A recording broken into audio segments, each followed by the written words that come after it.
Hello everyone, welcome to my channel. I hope everyone is having a wonderful day.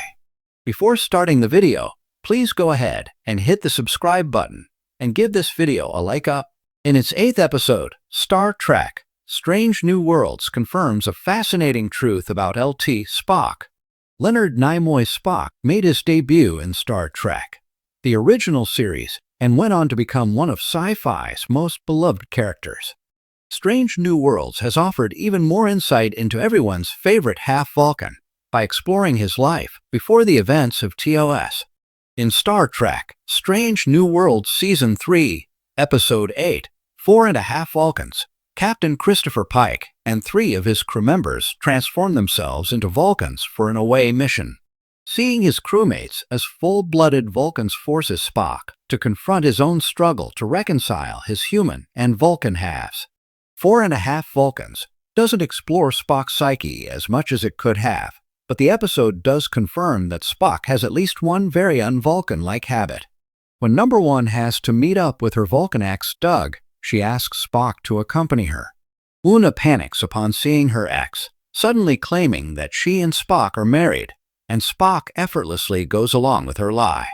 Despite the assertion that Vulcans are incapable of lying, Spock lies regularly, and for a variety of reasons.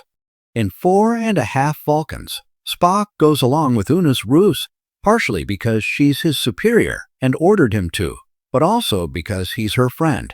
Regardless, Doug sees right through the ruse, but rather than being upset, he's impressed with Spock's ability to fully participate in a lie. Unlike most Vulcans, Doug and his family have a particular fascination for humanity. Doug even tells Spock, "What I would give to be half the human you are." It's a sweet moment, considering how much Spock struggles with his human half, and he promises to share more about humanity with Doug in exchange for the Vulcan's help. Doug still insists that, as a full Vulcan, he really cannot lie, but Star Trek has shown other full Vulcans, like Tuvok in Star Trek Voyager, lie on multiple occasions. The truth seems to be that Vulcans are just as capable of deception as anyone else, but they rarely find it logical to blatantly lie. Even when Spock lies, he often finds other ways to describe his deceptions, such as exaggerations or omissions.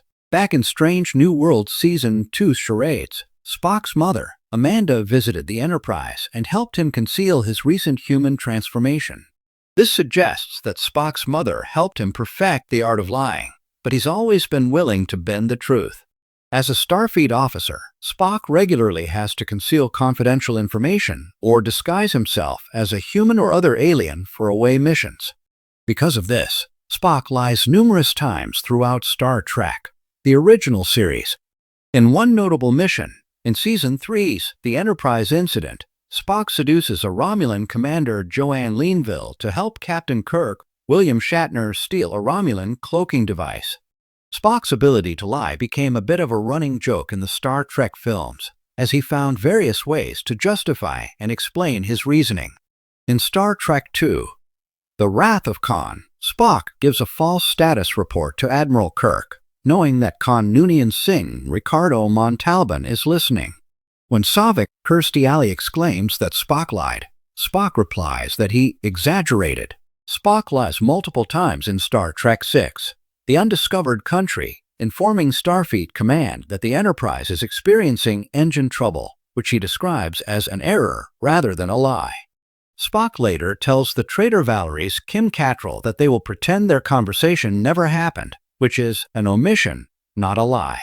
By the time of the Star Trek films, Spock has become an expert at lying, and Star Trek: Strange New Worlds confirms it's a skill he has been honing for a while. Few characters in the Star Trek universe embody the duality of human struggle and alien logic more than Spock. Since his introduction in the 1960s as the half-Vulcan science officer aboard the USS Enterprise, Spock has been the franchise's symbol of intellect, restraint, and loyalty. Yet across 6 decades of stories, new series like Star Trek: Strange New Worlds and the ongoing expansion of the canon have begun to peel back more layers of his persona than ever before. What they reveal is not the flawless paragon of Vulcan control that fans often romanticize, but a man caught in a perpetual identity war that he can never fully win. The latest revelations in Strange New Worlds have confirmed a harsh truth about Spock. Despite his brilliance and strength, he may never truly belong, neither on Vulcan nor among humans. His internal conflict isn't a temporary obstacle, but the very essence of his existence, a wound that can never fully heal. For decades, Spock has been seen as the poster child for Vulcan ideals: unshakable logic, emotional discipline, and commitment to duty. But Strange New Worlds cleverly undermines this myth by showing how often Spock slips. His temper flares, his compassion for his crewmates overrides reason, and his love life borders on chaotic. In earlier Star Trek, especially in the original series, these moments were often treated as quirks, brief flashes of humanity in an otherwise Vulcan demeanor. But the new series reframes them. Spock's lapses aren't exceptions, they are inevitabilities. His biology ensures that logic will never fully suppress emotion. He isn't a Vulcan who occasionally falters. He is a man fated to constantly wrestle with both sides of himself. That's the harsh truth. Spock's quest for logic is never ending precisely because he can never succeed. Spock's heritage was always a source of tension. Raised on Vulcan, he endured ridicule from peers who saw his human blood as a weakness. His father, Sarek, urged him to suppress his emotions to achieve Vulcan greatness, while his mother, Amanda, quietly reminded him of the value of his humanity. This push and pull defined his youth, and no matter which path Spock chose, rejection awaited. As Strange New Worlds highlights, even as a decorated officer, the Vulcan High Command sees him as an outsider. Meanwhile, among humans, he is often seen as cold, distant, or unfeeling. The truth is that Spock's brilliance is matched only by his isolation. He can walk in both worlds, but truly belong to neither. In many ways, his Starfleet service becomes less about exploration and more about survival. The crew of the Enterprise may accept him, but deep down Spock is constantly proving, to himself and others, that he has earned his place. Perhaps no area exposes Spock's inner turmoil more than his relationships. His bond with T'Pring, showcased heavily in Strange New Worlds, is the most glaring example. On paper, their Vulcan betrothal represents stability and tradition. Yet every interaction reveals strain, mistrust, and incompatibility. Spock's pull toward human passion constantly threatens their logical arrangement. Then there's his connection with Nurse Christine Chapel. Their chemistry burns with a passion Spock rarely allows himself to express, but the very intensity of their bond highlights how much he longs for emotional freedom. Whether he's rejecting her advances in the original series or struggling to manage his growing feelings in Strange New Worlds, Spock's love life is less about romance and more about the tragedy of longing. The harsh truth here is simple. Spock can love deeply, but he can never find true peace in love. His dual heritage ensures that his heart will always be torn between Vulcan expectations and human desire. The weight of legacy. Another truth confirmed by recent Star Trek storytelling is that Spock's struggle is generational. He isn't just a man wrestling with his own identity. He is the living embodiment of Vulcan and human reconciliation. Sarek and Amanda's marriage was a bold statement of cultural unity, but Spock bears the burden of proving its worth. The responsibility is immense.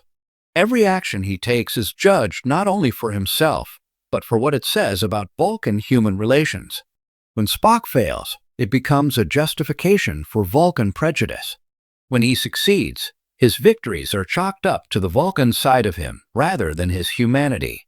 He cannot win. In this way, Star Trek confirms that Spock isn't merely a character navigating personal challenges. He is a symbol trapped by the expectations of others, condemned to carry a weight he never asked for. The lonely road ahead. Despite his triumphs, Spock's destiny is laced with solitude. The original series showed glimpses of this, particularly in his enduring friendship with Captain Kirk and Dr. McCoy. Those bonds were powerful, but even they underscored his difference. Kirk could lead with passion, McCoy could grumble with heart, but Spock was always the one force to temper emotion with logic. He was a bridge, never a traveler fully on either side.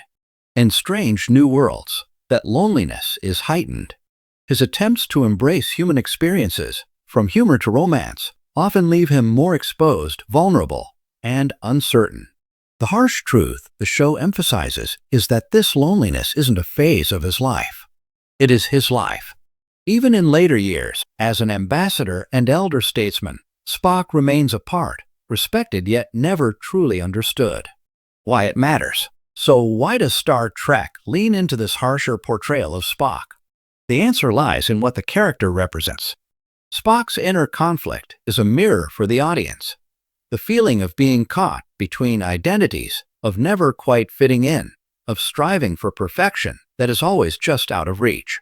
By confirming that Spock will never fully resolve his struggle, the franchise gives us something more meaningful than a tidy resolution.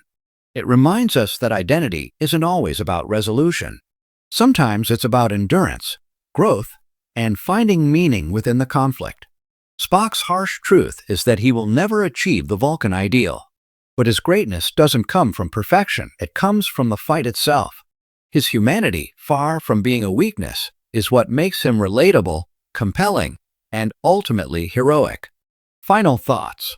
Spock remains one of Star Trek's most enduring figures, not because he is flawless, but because he is flawed in ways that resonate deeply with us. His story is one of brilliance tempered by loneliness, of love clouded by duty, and of identity defined by perpetual struggle. Strange New Worlds and the broader Star Trek canon confirm what many fans suspected all along. Spock's life will always be a balancing act with no resolution. That is his burden, but also his beauty. In a universe filled with gods, aliens, and infinite possibilities, Spock's journey reminds us that the hardest frontier to explore is often the one within ourselves. Thanks for watching this video. Please subscribe to our YouTube channel and stay with us.